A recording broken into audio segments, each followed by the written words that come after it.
What's up, MTV? Welcome to my crib. It's Amber. So, dudes, I'm Alo Josh. I'm Josh Foster. And this is our GRI 201 group project video. So, alright, let's get started.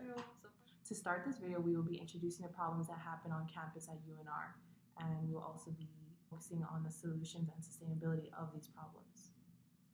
So, for example, would be the Peter kid that attended the Charlottesville rally.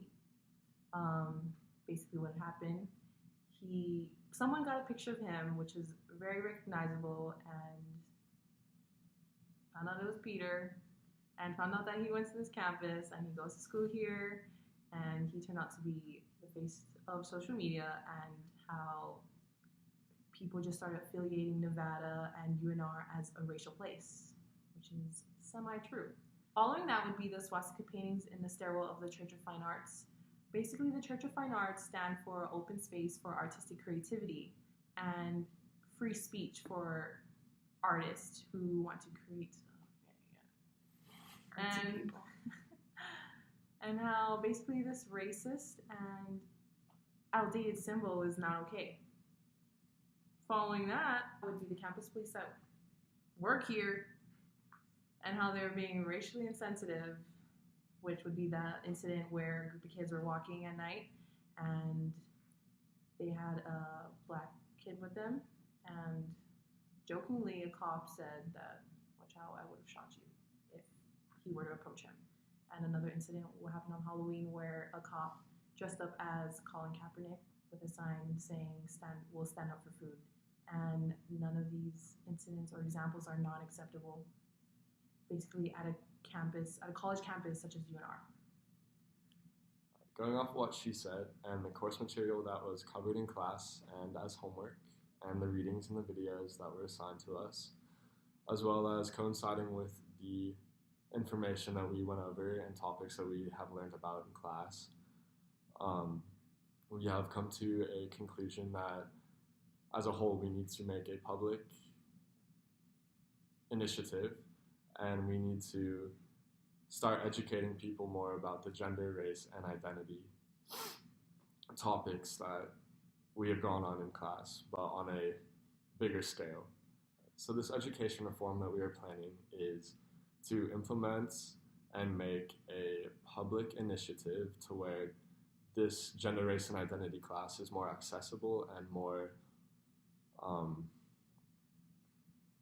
wide scale for this university, and we were hoping to put many people in through this course and make it more rigorous so people have more of like a backbone to stand on and know how to like talk to people and interact with other people without being racist or offensive in any sort of way, because there's a lot of lack of education in this like country, and we need to fix that, and in order to fix that we need to have more classes like this and have an open and judgment-free environment like you have created for us, Jody. And we need to make diversity education like mandatory for job, school.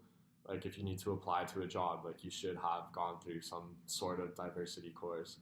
Make it almost mandatory, like how everyone basically knows how to write an essay, but you need to have a diversity class under your belt.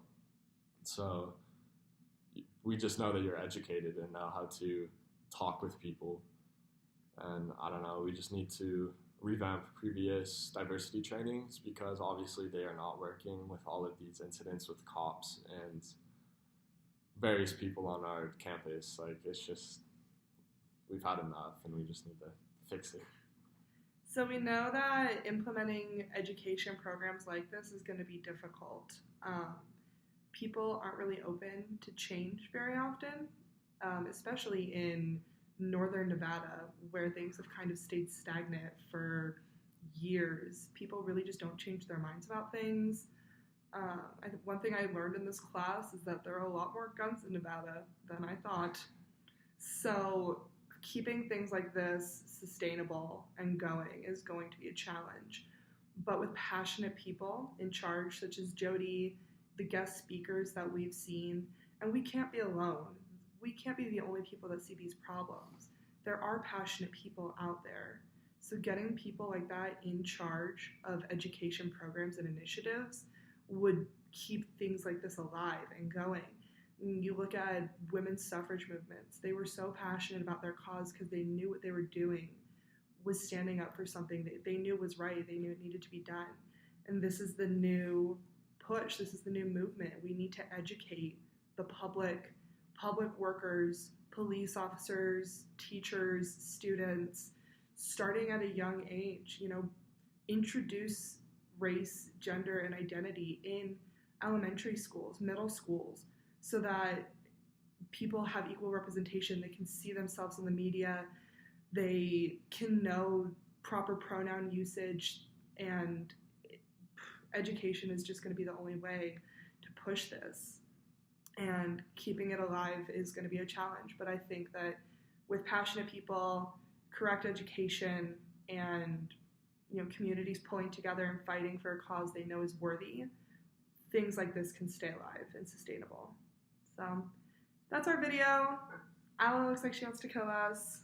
But yeah, I hope that one day we can all sort of be in this utopian society where we don't judge people based on race and gender and identity like we do now. I know it's very naive and idealistic of me, but we'll see what happens. We'll see what happens. So, bye.